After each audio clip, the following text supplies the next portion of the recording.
Hi friends, welcome back to our channel. ఎలా ఉన్నారు friends? అందరూ బాగున్నారా ఫ్రెండ్స్? నేనైతే బాగున్నాను. మీరు బాగుండాలని అయితే మనస్ఫూర్తిగా కోరుకుంటున్నానండి. ఇక్కడ వచ్చి నేను క్యాబేజీ కందిపప్పు ఫ్రై చేస్తున్నానండి. క్యాబేజీ కందిపప్పు ఫ్రై ఏంటి, క్యాబేజీ పప్పు వండుకుంటారు కదా అని అనుకుంటారు. చాలామంది క్యాబేజీ శనగపప్పు ఫ్రై చేసుకుంటారు, కానీ కొంచెం డిఫరెంట్గా ఇక్కడ నేను కందిపప్పు శనగపప్పు ప్లేస్లో కందిపప్పు తీసుకొని ఫ్రై చేస్తున్నానండి. చాలా బాగా వచ్చింది, టేస్ట్ కూడా చాలా బాగుంటుంది. వీడియో ఎక్కడ స్కిప్ చేయకుండా లాస్ట్ వరకు చూడండి. నేను ఎలా ప్రిపేర్ చేస్తారనేది తెలుస్తుంది మీకు. ఇక్కడ నేనైతే క్యాబేజీని చక్కగా చిన్నగా తురుముకొని వాటర్లో వేసుకున్నాను. కందిపప్పుని ఒక 1 అవర్ ముందే నానబెట్టుకున్నాను, ఎందుకంటే అలా చేయటం వల్ల మనకి కందిపప్పు అనేది చాలా తొందరగా ఉడికిపోతుంది కాబట్టి. తర్వాత నెక్స్ట్ వచ్చి ఇక్కడ నేను ఒక కుక్కర్ తీసుకున్నానండి.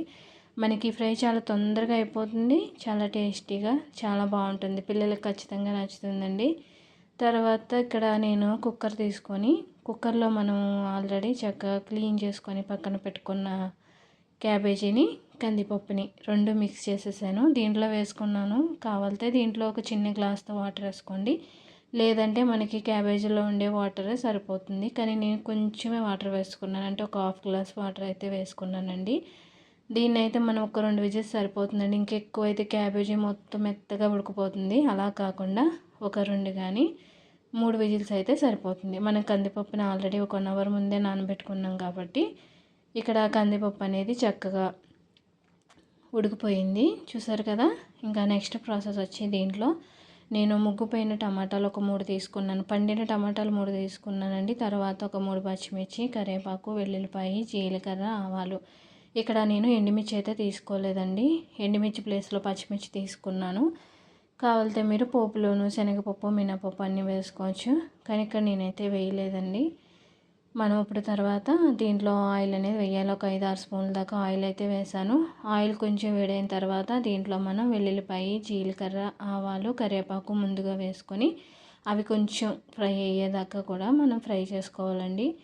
మనకి ఇవి కొంచెం పోపు దినుసులు ఫ్రై అయిన తర్వాత నెక్స్ట్ దీంట్లోనూ మనం కట్ చేసుకున్న టమాటాలు, పచ్చిమిర్చి వేసుకోవాలి. ఇక్కడ పచ్చి టమాటాల కన్నా ముగ్గిన టమాటాలు తీసుకుంటేనే మనకి క్యాబేజీ కందిపప్పు ఫ్రై అనేది చాలా బాగుంటుందండి. ఇక్కడ టమాటాలు అనేది మనకు కొద్దిసేపు మగ్గాల్సి ఉంది కాబట్టి ఇక్కడ నేనైతే మీడియం సైజులో పెట్టుకొని టమాటా అనేది మగ్గనించుకుంటున్నాను. ఇక్కడ టమాటా అనేది చక్కగా ఉడికిపోయింది. తర్వాత నెక్స్ట్ వచ్చి మనం ఆల్రెడీ విజిల్స్ వేయించుకున్నాం కదండి కందిపప్పు, క్యాబేజీ, దాన్ని కూడా దీంట్లో వేసేసుకోవాలి. ఇంకా దీంట్లో వాటర్ అలాంటిది ఏమీ వేయకూడదండి, ఎందుకంటే మనకి ఆల్రెడీ క్యాబేజీలో ఉండే టమాటాలోను ఉండే వాటర్ అనేది ఉంటుంది, మనకి అదైతే సరిపోతుందండి ఉడకడానికి. ఆల్రెడీ విజిల్స్ వేయించాం కాబట్టి మనకి క్యాబేజీ కూడా చాలా తొందరగానే కుక్ అయిపోతుంది. ఇక్కడ మనం వేసేసుకున్న తర్వాత ఈ ఆయిల్లో కొద్దిసేపు మనకి క్యాబేజీ అనేది మనకి చక్కగా ఫ్రై అవ్వాలండి. ఇక్కడ నేనైతే సిమ్లీలో పెట్టుకొని ఫ్రై చేసుకుంటున్నాను, లేదంటే హై ఫ్లేమ్లో అయినా పర్లేదు ఫ్రెండ్స్, ఎందుకంటే మనం విజిల్స్ వేయించాం కాబట్టి క్యాబేజీ అనేది చాలా తొందరగా అయిపోతుంది. మనకి కొద్దిగా క్యాబేజీలో కొంచెం వాటర్ ఉంది అని అనుకున్నప్పుడే మనం దీంట్లోనూ 1 స్పూన్ కారం, 1 స్పూన్ ధనియాల పొడి, ఒక 1/2 స్పూన్ పసుపు, టేస్టీకి సరిపడా సాల్ట్ అయితే తీసుకున్నాను. ఇక్కడ ఇవన్నీ కూడా మనం దీంట్లో వేసేసుకొని ఒక్కసారి మిక్స్ చేసుకోవాలి, ఎందుకంటే మనం ఇంకా వాటర్ అనేది వేసుకోం కాబట్టి మనకి క్యాబేజీలో కొంచెం వాటర్ ఉన్నప్పుడే మనం ఈ మసాలాలన్నీ వేసేసుకుంటే మనకి క్యాబేజీకి అనేది చక్కగా కలుస్తుందండి. మసాలా అనేది మనం లాస్ట్లో వేయకుండా ముందులోనే వేసేసుకోవాలి. ఇవన్నీ కూడా వేసేసుకున్న తర్వాత వాటర్ అంతా ఇంకిపోయేంత వరకు పప్పు అనేది మనకి చాలా మెత్తగా ఉడికిపోయింది. క్యాబేజీ కూడా మనకి చాలా తొందరగానే ఉడికిపోయిందండి విజిల్స్ వేయించడం వల్ల. ఇక్కడైతే నేను సిమ్లీలో పెట్టుకున్నాను, ఇంకా లాస్ట్ ఫైనల్ అయిపోతుంది కాబట్టి ఇక్కడ సిమ్లీలో పెట్టుకొని ఇంకా వాటర్ అనేది ఏమన్నా ఉంటే ఇంకిపోయేంత వరకు ఫ్రై చేసుకుంటే సరిపోతుందండి, కింద మాడిపోకుండా చక్కగా. ఇంకా లాస్ట్ ఫైనల్ కొత్తిమీర ఉంటే యాడ్ చేసుకోండి, లేకపోతే స్కిప్ చేసుకోండి. ఇక్కడ ఫైనలీ క్యాబేజీ కందిపప్పు ఫ్రై అయితే అయిపోయిందండి. చక్కగా రైస్లోకి కానీ చపాతీలోకి కానీ ఇది చాలా బాగుంటుందండి.